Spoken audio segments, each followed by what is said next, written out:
আমার আপনার নবীজিকে নিয়ে জিব্রাইল আলাইহিস সালাতু ওয়াস সালাম প্রথম আসমানের দরজায় পৌঁছায়া গেলেন। ফিরিশতারা পরিচয় জিজ্ঞাসা করলো। জিব্রাইল আলাইহিস সালাম পরিচয় দিলেন। নবীজির ব্যাপারে জিজ্ঞাসা করা হলো, ওনার ব্যাপারে কি অনুমতি দেওয়া হয়েছে? বলে হ্যাঁ, আল্লাহর অনুমতি। এইবার দরজা খুলে দেওয়া হলো। ওই জায়গায় আমার আপনার নবীজিকে অভ্যর্থনা জানানোর জন্য ছিলেন হযরত আদম আলাইহিস সালাতু ওয়াস সালাম। জিব্রাইল আলাইহিস সালাম আমার আপনার নবীজির সাথে আদম আলাইহিস সালামের পরিচয় করায় দিলেন যে উনি হলেন মানবকুলের পিতা। নবীজি সাল্লাল্লাহু আলাইহি ওয়াসাল্লামের সাথে আদম আলাইহিস সালামের সালাম বিনিময় হলো। আদম আলাইহিস সালাম আমার আপনার নবীজির জন্য কল্যাণ বরকতের দোয়া করলেন। এবার দ্বিতীয় আসমানের দিকে সফর। ওইভাবে আসমানের দরজা ফিরিশতারা পরিচয় জিজ্ঞাসা করলো, এরপরে খুলে দেওয়া হলো। দ্বিতীয় আসমানে হযরত ঈসা এবং ইয়াহইয়া আলাইহিমাস সালাম এই দুইজনের সাথে নবীজির সাক্ষাৎ হলো, দেখা হলো। জিব্রাইল আলাইহিস সালাম পরিচয় করায় দিলেন, উভয়ের মধ্যে সালাম বিনিময় হলো। ওনারাও আমার আপনার নবীজির জন্য দোয়া করলেন। এবার তৃতীয় আসমানের দিকে রওনা হয়ে গেলেন। তৃতীয় আসমান, এই জায়গায় আবার ফিরিশতারা আমার আপনার নবীজির পরিচয় জানতে চাইলেন। পরিচয় পর্ব শেষে এইবার দরজা খুলে দেওয়া হলো। ওই জায়গায় ছিলেন ইউসুফ আলাইহিস সালাম। নবীজির সাথে ইউসুফ আলাইহিস সালামের সাক্ষাৎ পরিচয় করায়া দিলেন জিব্রাইল আলাইহিস সালাম। সালাম বিনিময় হলো। এরপরে ইউসুফ আলাইহিস সালাম আমার আপনার নবীর জন্য দোয়া করলেন এবং মেরাজ থেকে এসে ইউসুফ আলাইহিস সালামের ওই সৌন্দর্যের কথা আমার আপনার নবীজি সাহাবায়ে কেরামকে জানাইছে। এবার চতুর্থ আসমানের দিকে রওনা হয়ে গেলেন। ওই রকম পরিচয় পর্ব শেষে দরজা খুলে দেওয়া হলো। চতুর্থ আসমানে দেখা হলো ইদ্রিস আলাইহিস সালামের সাথে। জিব্রাইল আলাইহিস সালাম পরিচয় করায় দিলেন যে ইনি আল্লাহর নবী ইদ্রিস আলাইহিস সালাম। নবীজির সাথে সালাম বিনিময় হলো, তিনিও দোয়া করলেন। ইদ্রিস আলাইহিস সালামের থেকে রওনা দিলেন পঞ্চম আসমানে। ওই রকম পরিচয় পর্ব শেষে আবার ফিরিশতারা দরজা খুললো। পঞ্চম আসমানে দেখা হলো হারুন আলাইহিস সালামের সাথে। নবীজিকে পরিচয় করিয়ে দিলেন, সালাম বিনিময় হলো। তিনিও আমার আপনার নবীর জন্য দোয়া করলেন। এইবার ষষ্ঠ আসমানের দিকে রওনা হলেন। ওই রকম পরিচয়ের পরে দরজা খুলে দেওয়া হলো।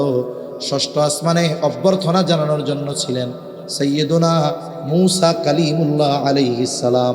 জিব্রাইল আলাইহিস সালাম পরিচয় করায়া দিলেন। মূসা আলাইহিস সালাম দোয়া করলেন আর বললেন, আপনি যাবার সময় আমাকে জানাবেন আল্লাহর সাথে আপনার কি হইল, এটা আমারে জানাইবেন। এবার তিনি রওনা দিলেন সপ্ত আকাশের দিকে। পরিচয় পর্ব শেষ, দরজা খুলে দেওয়া হলো। ওই জায়গায় আছে একটি ঘর, যেই ঘরের নাম হলো বাইতুল মামুর। নবীজি সাল্লাল্লাহু আলাইহি ওয়াসাল্লাম বলেন, একেবারে বাইতুল্লাহ বরাবর 7 আকাশের উপরে একটি ঘর আছে, আল্লাহর ঘর। ওটার নাম হলো বাইতুল মামুর। যেমন নাকি পৃথিবীর মানুষেরা আল্লাহর ঘর বাইতুল্লাহ তাওয়াফ করে, ওই রকম ভাবে ওই বাইতুল মামুর তাওয়াফ করে আল্লাহর ফেরেশতারা। হাদিসের মধ্যে ফেরেশতাদের সংখ্যা কত এই বিষয় নিয়ে নবীজির বর্ণনা আসছে। আল্লাহর সৈন্যবাহিনী ফেরেশতা, এদের সংখ্যা কত নবীজি জানায় দেন। সপ্তম আকাশে ঠিক বাইতুল্লাহ বরাবর উপরে একটা ঘর আছে, এই ঘরটার নাম বাইতুল মামুর। তোমরা যেমন আল্লাহর ঘর তাওয়াফ করো, ফেরেশতারাও তাওয়াফ করে। তবে ওই ঘরে প্রতিদিন 70,000 ফেরেশতা একবারে তাওয়াফ করতে পারে। বলে একবার যারা করে দ্বিতীয়বার কিয়ামত পর্যন্ত তাওয়াফ করার সুযোগ তারা পাবে না। তাহলে চিন্তা করে দেখেন আল্লাহর সেনাবাহিনী, আল্লাহর সৈন্য ফেরেশতাদের সংখ্যা কত, এর হিসাব দুনিয়ার কেউ জানে না, একমাত্র যিনি জানেন তিনি কে। ওই বাইতুল মামুরের দেয়ালে হেলান দিয়ে বৈশা আছে মুসলিম মিল্লাতের পিতা সাইয়্যিদুনা ইব্রাহিম আলাইহিস সালাম। জিব্রাইল আলাইহিস সালাম পরিচয় করায় দিলেন। ইব্রাহিম আলাইহিস সালাম সালাম বিনিময় হলো। ইব্রাহিম আলাইহিস সালাম আমার আপনার নবীর জন্য দোয়া করলেন। এইবার উভয় রওনা হইলেন আরো সামনে। চলতে চলতে পৌঁছায়া গেলেন সিদরাতুল মুনতাহা। আমাদের দেশে ঈদে মিলাদুন্নবী, শুনুন, মিলাদুন্নবী এই শব্দটা নিয়ে কারো মধ্যে কোনো মত পার্থক্য নাই। নবীর যে জন্ম হইছে এ ব্যাপারে কারো সন্দেহ আছে? এটাকে অবিশ্বাস করার সুযোগ আছে? নবীর জন্ম হইছে, মিলাদুন্নবী তো হইছেই। তবে সমস্যাটা কোথায়? এই মিলাদুন্নবীর সাথে যখন ঈদ শব্দকে জুড়ে দিয়ে ঈদে মিলাদুন্নবী উদযাপন করা হয়, সাথে সাথে বলা হয় সকল ঈদের বড় ঈদ ঈদে মিলাদুন্নবী, অথচ এই কথার দ্বারা নবীজির ব্যাপারে কেমন যেন বলা হয় নবীজি সবচাইতে বড় ঈদ যেটা, সেটা নবীজি উদযাপন করেননি। নাউজুবিল্লাহ বলেন। ঈদে মিলাদুন্নবী এটা নবীজি উদযাপন করছে। যদি এত বড় ঈদ হয়ে থাকে, ইবাদত হয়ে থাকে, তাহলে তো নবীর করার কথা, সাহাবা একরামের করার কথা, কেউ করে নাই। কিন্তু আমাদের দেশের একদল মানুষ বানায় ফেলছে ঈদে মিলাদুন্নবী। যাক গেল। এরপরে কয়েকদিন আগে চট্টগ্রামের এক জায়গায় দেখি একটা কনফারেন্স হবে। কি কনফারেন্স? কয়েক বছর আগে দেখছি মেরাজুন্নবী কনফারেন্স, মেরাজুন্নবী সাল্লাল্লাহু আলাইহি ওয়াসাল্লাম কনফারেন্স। এই বছরই মনে হয় দেখলাম এক জায়গায়, সেইখানে কনফারেন্স হবে ঈদে মেরাজুন্নবী সাল্লাল্লাহু আলাইহি ওয়াসাল্লাম কনফারেন্স। একটু চিন্তা করেন বেদাত কেমনে হয়, বুঝতে পারছেন? ঈদে মেরাজুন্নবী, ঈদে মেরাজুন্নবী সাল্লাল্লাহু আলাইহি ওয়াসাল্লাম কনফারেন্স বানায় ফেলছে। অথচ এই মানুষগুলো ইবাদতের নামে এই ধরনের বেদাত করতেছে, অথচ মেরাজ থেকে নবীজি যা নিয়ে আসছেন সেই শিক্ষার আলোকে তাদের জীবন তারা গড়ে না। ঠিক কিনা বলেন? মূল কথা হলো কয় তারিখে হয়েছে, কোন মাসে হয়েছে, এটা যদি কেউ না জানে তার সগীরা গুনাহ হবে না। কিন্তু মেরাজ হয়েছে, ইসরা হয়েছে, এই ব্যাপারে যদি সে ঈমান বিশ্বাস না রাখে তার ঈমান থাকবে। তাহলে যেহেতু এই মাসে মেরাজ কেন্দ্রিক কিছু কথা হয়, ইসরা কেন্দ্রিক কিছু কথা হয়, আমরাও এই বিষয়গুলো নিয়ে একটু জানবো। সাথে সাথে কিভাবে আমরা মেরাজের শিক্ষার আলোকে বাকি হায়াত অতিবাহিত করতে পারি এই কথাগুলোও জানবো। এখন আসুন, নবীজি সাল্লাল্লাহু আলাইহি ওয়াসাল্লামের ইসরা হয়েছে, মেরাজ হয়েছে। প্রথমে হয়েছে ইসরা। ইসরা হলো জমিন থেকে জমিনে ভ্রমণ, আর মেরাজ হলো ঊর্ধ্বলোকের ভ্রমণ। রাসূল আকরাম সাল্লাল্লাহু আলাইহি ওয়াসাল্লাম মেরাজের লম্বা বর্ণনা করেছেন, হাদিসের মধ্যে আসছে। আমি শুধু মৌলিক কয়েকটা পয়েন্টের কথা আপনাদের সাথে একটু মুযাকারা করব। প্রথম বিষয়, মেরাজ যে হয়েছে এটা কি স্বপ্নে হয়েছে না বাস্তবে হয়েছে? এই বিষয়টা নিয়েও আলোচনা আছে। কেউ কেউ বলে স্বপ্নে হয়েছে মেরাজ, বাস্তবে হয়েছে ইসরা। কেউ বলে উভয়টাই স্বপ্নে হয়েছে, কেউ বলে উভয়টাই সশরীরে হয়েছে। এখন কথা হলো, সশরীরে হওয়া বা যাওয়া এটা আল্লাহ যদি চায় তার বান্দার জন্য অসম্ভব কোনো কিছু নয়, বরং এটা আল্লাহর জন্য অতি অতি অতি সহজ, অতি সহজ বিষয় আল্লাহর জন্য। রাসূল আকরাম সাল্লাল্লাহু আলাইহি ওয়াসাল্লাম ইসরা ও মেরাজের সফর শেষ করে যখন তিনি ফিরলেন মক্কায়, সর্বপ্রথম এই ঘটনা তিনি তার চাচাতো বোন উম্মে হানিকে বলছেন। উম্মে হানিকে বলার পর তিনি বললেন, খবরদার, এই ঘটনা আপনি কাউরে বইলেন না, তাহলে কেউ আপনার কথা বিশ্বাস করবে না। উপরন্তু যারা আপনার সাথে আছে এরাও হয়তো আপনার থেকে দূরে সরে যাবে। কারণ একটা মানুষের দ্বারা রাত্রের কিছু অংশে মসজিদে হারাম থেকে মসজিদে আকসা, সেখান থেকে সপ্ত আকাশ পাড়ি দিয়ে একেবারে আল্লাহ তাআলার সাথে কথোপকথন করে আবার ফিরে আসা, এটা অসম্ভব। কেউ আপনার কথা বিশ্বাস করবে না। এই যে মানা করছে নবীজিকে বলতে, এটার দ্বারাই বোঝা যায় যে মেরাজ ইসরা এটা স্বপ্নে নয়, বরং এটা বাস্তবেই হয়েছে। কেন? কারণ হইল, একটা মানুষ মনে করেন, আমি যদি একটা স্বপ্নে দেখি, কি স্বপ্ন? আমি স্বপ্নে দেখলাম আমি বাংলাদেশের প্রধানমন্ত্রী হয়ে গেছি, স্বপ্নে দেখছি প্রধানমন্ত্রী হয়েছি। বলেন তো এটাকে কেউ কি স্বাভাবিকভাবে গুরুত্ব দিবে? সেও স্বপ্নে দেখতেই পারেন, বাংলাদেশের প্রধানমন্ত্রী না, আপনি আমেরিকার প্রেসিডেন্টও হয়ে যাইতে পারেন স্বপ্নে। স্বপ্নে আপনি গোটা পৃথিবীর প্রেসিডেন্ট হয়ে যেতে পারেন। তার মানে স্বপ্নের কথা যদি বলা হয়, মানুষ এটারে গুরুত্ব দিবে না। কিন্তু যদি আমি আজকে ঢাকা শহরে গিয়ে ঘোষণা দেই আজকে থেকে আমি বাংলাদেশের প্রধানমন্ত্রী, প্রধান উপদেষ্টা, তাইলে যেই জায়গা দাঁড়ায় ঘোষণা দিব ওইখান থেকে আর নিচে নামা যাবে না, ওর আগে মোটামুটি জেলখানায় নিয়ে যাবে, ঠিক না? স্বপ্ন যদি হইতো, নবীজি যদি বর্ণনা করতেন, কাফেররাও এই বিষয়টা এত গুরুত্ব সহকারে নিত না। স্বপ্ন হইতে পারে, যদিও নবীদের স্বপ্ন ওহী, কিন্তু কাফেররা এটারে গুরুত্ব দিত না। কিন্তু মেরাজের ঘটনা বলার পর কাফেররা কি পরিমাণ গুরুত্ব দিয়েছে ইনশাআল্লাহ সামনে আমি কথাগুলো বলবো ইনশাআল্লাহ।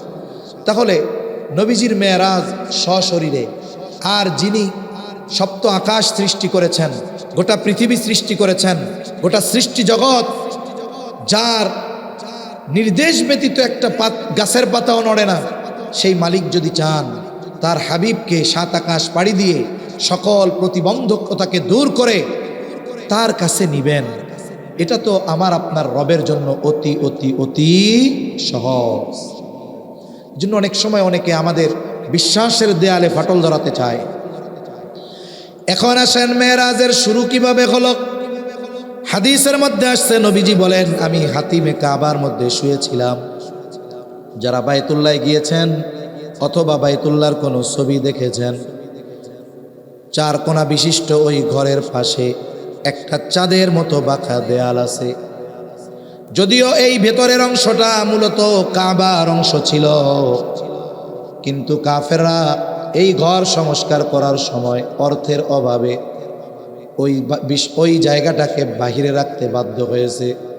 যদিও তাদের কাছে পয়সা ছিল, টাকা ছিল, ঐতিহাসিকেরা বলেন তারা চেয়েছিল তাদের সর্ব উৎকৃষ্ট সম্পদ দিয়ে এই ঘরটা তারা সংস্কার করবে। মনিটরের আওয়াজ বাড়ান, রিভার্ব দেন, আওয়াজ ছাড়েন মনিটরের, আরো অনেক ছাড়েন। তাহলে তারা এই কারণে যে আমরা সবচাইতে উৎকৃষ্ট সম্পদ দিয়ে ঘরটা সংস্কার করব, টাকা পয়সা শেষ, যেই পরিমাণ আছে তাতে যেই ঘর হয় বাকি অংশ বাইরে থাকে, তাহলে বাইরে রাখছে, ওটা ঘিরা রাখছে। এই হাতিমে কাবার মধ্যে শুয়েছিলাম, জিবরাইল আলাইহিস সালাম আসছে, ওনাকে ঘুম থেকে উঠে নিয়ে গেছে, জমজম কূপের পাশে নিয়েছে। এবার ওনার বুক বিদীর্ণ করা হয়েছে, যেটাকে বলে শাক্কে সদর, বক্ষ বিদীর্ণ করা হলো। মেরাজের আগেই নবীজিকে প্রথম বক্ষ বিদীর্ণ করা হয়েছে এমনটা নয়। প্রসিদ্ধ বর্ণনা মতে দুইবার আমার আপনার নবীজির সিনা চাক বা শাক্কে সদর করা হয়েছে। একবার হলো আমার আপনার নবীজি যখন হালিমাতুস সাদিয়ার বাড়িতে ছিলেন, ওই সময়টাতে একবার, আওয়াজ বাড়ে নাই কিন্তু মনিটরের আওয়াজ বাড়াইতে হয়েছে, আরো ছাড়েন, আওয়াজ ছাড়েন, আরো রিভার্ব দিয়ে আওয়াজ ছাড়েন, টনটন করেন আওয়াজ। একবার হলো হালিমাতুস সাদিয়ার ঘরে যখন তিনি ছিলেন, ওই সময় একবার তার শাক্কে সদর সিনা চাক করা হয়েছে। শিশু সুলভ কিছু বিষয় থাকে মানুষের, আমার আপনার নবীজির মধ্য থেকে ওইগুলো বের করে দেওয়া হয়েছে। আর দ্বিতীয়বার মেরাজের পূর্বে রসুল আকরাম সাল্লাল্লাহু আলাইহি ওয়াসাল্লামের সিনা চাক করা হয়েছে এবং সব কিছু বের করে জমজমের পানি দিয়ে ধৌত করে আবার সেটাকে প্রতিস্থাপন করা হয়েছে। যখন আজ থেকে 150-200 বছর আগে এই হাদিস উলামা একরাম আমাদের শুনাইতেন, অনেক ইসলাম বিদ্বেষীরা তখন বলতো মেরাজে যাওয়া এটা তো বহু পরে, যদি একজন মানুষের বুক চিরে ফেলা হয়, সেখান থেকে যদি সব কিছু বের করে ফেলা হয়, এই লোকটা বেঁচে থাকবে কেমনে? পয়সা থাকলেই না এরপরে সে মেরাজে যাবে। কিন্তু আজকে চিকিৎসা বিজ্ঞান এটা প্রমাণ করে দিয়েছে, একজন ব্যক্তির ওপেন হার্ট সার্জারি যখন করা হয়, গোটা বুক চিরে ফেলা হয়, একেবারে হার্ট সহ সব কিছুকে বের করে ট্রেনের উপরে রাখা হয়। এবার যেই রক্তনালীগুলোর মধ্যে ব্লকেজ আছে সেগুলোকে হয়তো বাইপাস করা হয়, অথবা যেটাকে রিং পরানো যায় রিং পরানো হয়। তাহলে চিন্তা করে দেখেন, আবার পরিপূর্ণ সেন্সলেস করার প্রয়োজন হয় না, বরং সে সজাগ থাকে, স্ক্রিনের মধ্যে দেখতে থাকে, আর ডাক্তার তার অপারেশন চালাতে থাকে। এটা এখন সাধারণ একটা বিষয়, অথচ এটা সাধারণ হলেও এই জ্ঞান মানুষকে যিনি দিয়েছেন তিনি কে? আরো জোরে বলেন কে? ওই আল্লাহ আমার আপনার নবীজির সিনা চাক করাইছেন। এটা কি কোনো জটিল ব্যাপার হলো? হযরত আনাস রাদিয়াল্লাহু তাআলা আনহু থেকে বর্ণিত, রাসূল আকরাম সাল্লাল্লাহু আলাইহি ওয়াসাল্লামের এই সিনা চাকের ব্যাপারে তিনি বলেন 10টা বছর তিনি নবীজির খাদেম ছিলেন। 10 বছর। কয় বছর? জোরে বলেন। আওয়াজ সুন্দর হইল না তো, আওয়াজটা টনটন করেন। আরো নষ্ট হয়েছে আওয়াজ মনিটরে, আওয়াজ ছাড়েন, টনটন করেন মাইকের মধ্যে। ভোকাল দিবেন না, টোন দিবেন, বেস দিবেন না। 10 বছর আমি খাদেম ছিলাম রাসূল সাল্লাল্লাহু আলাইহি ওয়াসাল্লামের। নবীজি সাল্লাল্লাহু আলাইহি ওয়াসাল্লামের এই সিনা চাকের ব্যাপারে বলেন, ওয়াকাদ কুনতু আরা আফরাল মাখিতি ফি সাদরিহি সাল্লাল্লাহু আলাইহি ওয়াসাল্লাম। হযরত আনাস রাদিয়াল্লাহু তাআলা আনহু বলেন, আমি রাসূল আকরাম সাল্লাল্লাহু আলাইহি ওয়াসাল্লামের বুকে সেলাইয়ের দাগ দেখেছি। তার মানে নবীজিকে যখন সিনা চাক করা হয়েছে, এটাকে আবার সেলাই করা হয়েছে। এই যে কাটার দাগ, সেলাইয়ের দাগ, এটা আমি নবীজির বুকে দেখতে পেয়েছি। সুবহানাল্লাহ। এইবার নবীজি সাল্লাল্লাহু আলাইহি ওয়াসাল্লামকে নিয়ে সফর শুরু হলো। সফর যেই বাহনে হয়েছে সেই বাহনের নাম হলো বোরাক। বোরাকটা দেখতে কেমন? হাদিসের মধ্যে আসছে ফাওকাল হিমারি ওয়া দুনাল বাগাল। গাধার উপরে, তার মানে গাধার চাইতে বড়, খচ্চরের চাইতে ছোট, আকারটা এরকম। ছোটবেলায় আমরা মাহফিলগুলায় যখন যাইতাম দেখতাম অনেক মানুষ কিছু পোস্টার ব্যানার বিক্রয় করত। আমাদের সময় ছিল এইগুলা। পোস্টারের মধ্যে দেখতাম একটা ঘোড়ার মতো, উপরে মাথার মতো মানুষের, 2 হাতে 2 পাশে 2টা ডানা, নিচে লেখা এটা হলো বোরাক। নাউজুবিল্লাহ। কেন? চিন্তা করছে এটা তো ঘোড়ার মতো, তাহলে বডিটা ঘোড়ার মতো। আবার হাদিসের মধ্যে আসছে বোরাক কথাও বলতে পারে। এখন তাইলে তো মানুষের মাথা লাগবে, এবার মাথার কাছে লাগাইছে মানুষের মাথা। আবার স্বাভাবিক ঘোড়া হলো হাইটা চলে, দৌড়ায়া চলে, আর এটা তো উড়া চলে, উড়ার জন্য ডানা দরকার, এবার লাগাইছে 2টা ডানা। এখন এই ছবিটারে বলতেছে যে এটা হলো বোরাক। নাউজুবিল্লাহ। বোরাক দেখতে কেমন? ওই যে আকারটা কেমন নবীজি হাদিসে জানাইছেন, সব একরকম, কিন্তু তফাৎ কি? গাধার চেয়ে বড়, খচ্চরের চাইতে ছোট। এখন এর গতিটা কেমন? বারকুন শব্দের এক অর্থ হলো বিদ্যুৎ। বোরাক এটা বারকুন শব্দ থেকে আসছে। এই জন্য কেউ কেউ বলে এই বোরাকের গতি হলো বিদ্যুতের গতি, আলোর গতি। আর বিদ্যুতের গতি হলো সেকেন্ডে 1,86,000 মাইল। সেকেন্ডে 1,86,000 মাইল বোরাকের গতি। তবে যদি কোনো বাহন এমন হয় যে সেকেন্ডে 1,86,000 মাইল গতিতে ছুটে, তাইলে কোটি কোটি বছর পার হয়ে যাবে ওই গতিতে, কিন্তু প্রথম আসমানের নিচের তারকাগুলা পর্যন্ত পৌঁছাইতে পারবে না। বোরাকের গতি কত? নবীজি সাল্লাল্লাহু আলাইহি ওয়াসাল্লাম জানিয়েছেন, বোরাকের গতি হলো দৃষ্টিসীমার শেষ পর্যন্ত। তার মানে প্রতি পদক্ষেপে সে 1,86,000 মাইল নয়, বরং প্রতি পদক্ষেপে সে দৃষ্টির সীমার শেষ পর্যন্ত অতিক্রম করতে পারে। আমাদের দৃষ্টি কত দূর পর্যন্ত যায়? পৃথিবী থেকে সূর্যের দূরত্ব 9,30,00,000 মাইল। আমরা পৃথিবী থেকে সূর্য দেখতে পাই, তার মানে আমাদের দৃষ্টি সূর্য পর্যন্ত যায়। যখন আকাশ পরিষ্কার পরিচ্ছন্ন থাকে রাতের বেলায়, অনেক তারকা উঠতে দেখা যায়। তারকা, এক একটা তারকা, নয়েজটা কমান। প্রথমে সুন্দর হইল, এরপরে নষ্ট হইল কেন? আওয়াজটা বুঝলাম না।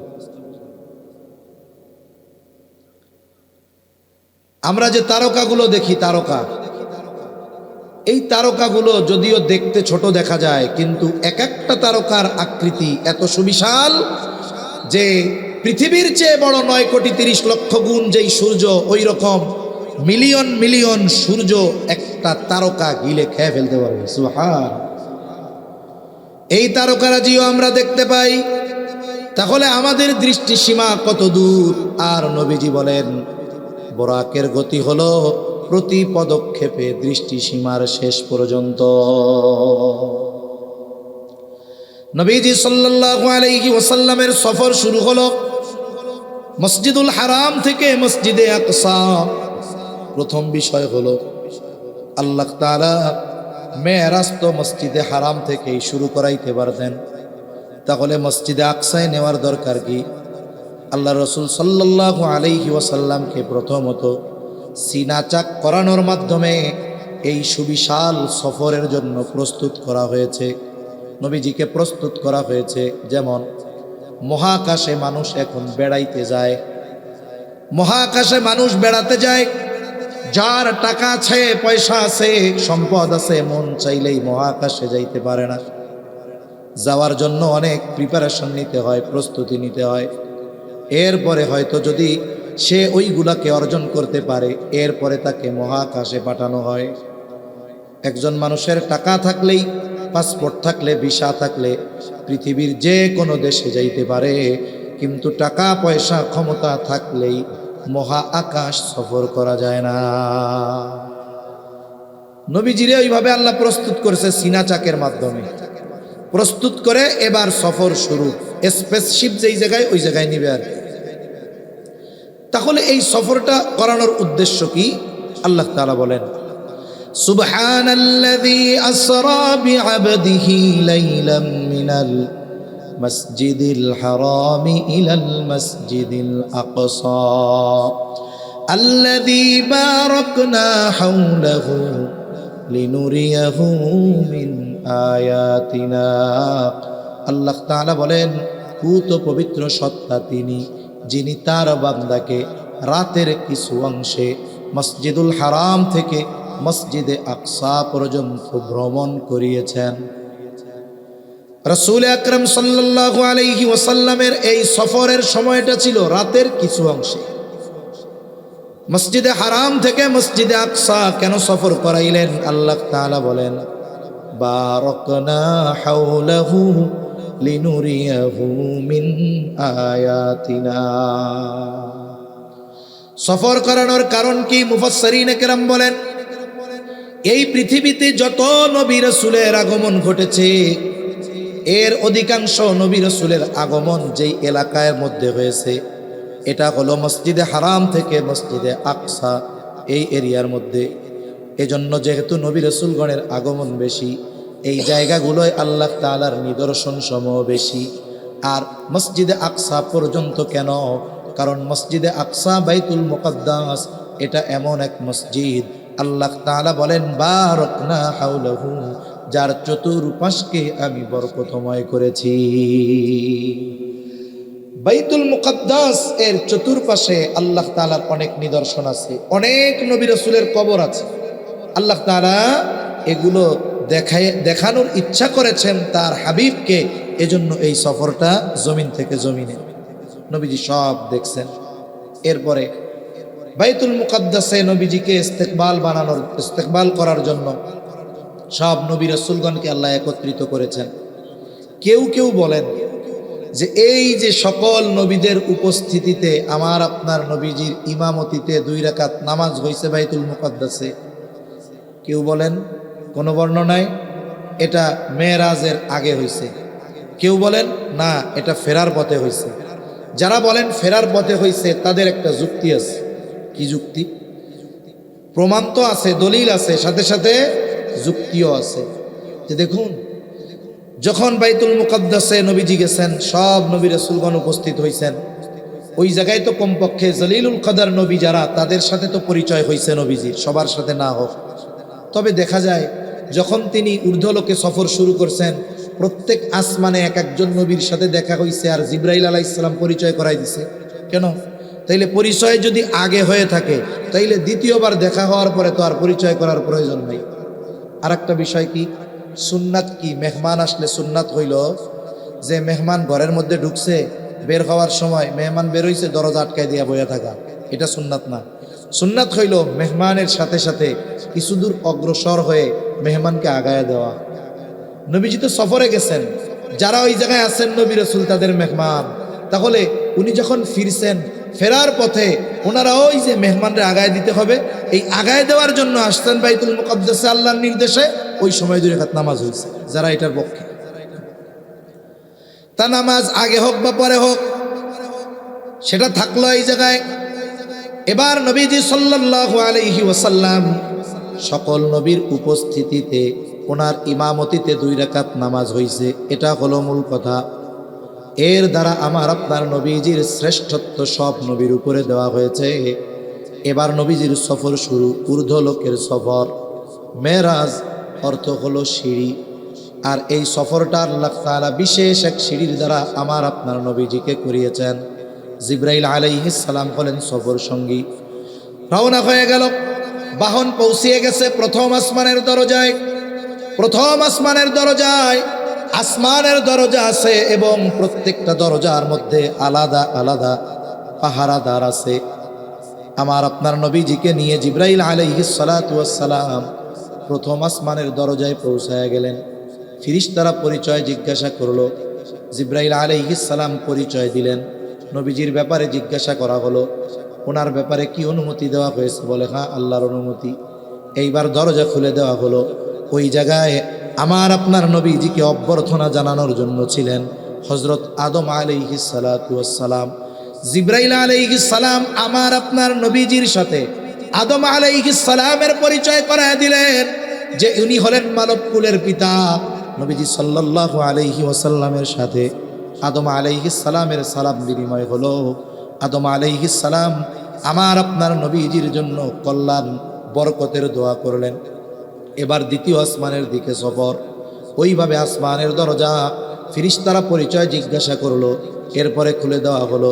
দ্বিতীয় আসমানে হযরত ঈসা এবং ইয়াহইয়া আলাইহিমাস সালাম, এই 2 জনের সাথে নবীজির সাক্ষাৎ হলো, দেখা হলো। জিবরাইল আলাইহিস সালাম পরিচয় করায় দিলেন, উভয়ের মধ্যে সালাম বিনিময় হলো। ওনারাও আমার আপনার নবীজির জন্য দোয়া করলেন। এবার তৃতীয় আসমানের দিকে রওনা হয়ে গেলেন। তৃতীয় আসমান, এই জায়গায় আবার ফেরেশতারা আমার আপনার নবীজির পরিচয় জানতে চাইলেন। পরিচয় পর্ব শেষে এইবার দরজা খুলে দেওয়া হলো। ওই জায়গায় ছিলেন ইউসুফ আলাইহিস সালাম।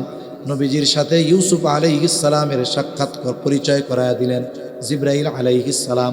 সালাম বিনিময় হলো।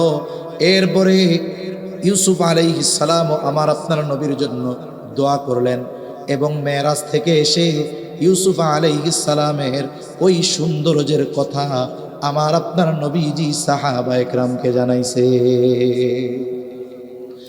এবার চতুর্থ আসমানের দিকে রওনা হয়ে গেলেন। ওই রকম পরিচয় পর্ব শেষে দরজা খুলে দেওয়া হলো।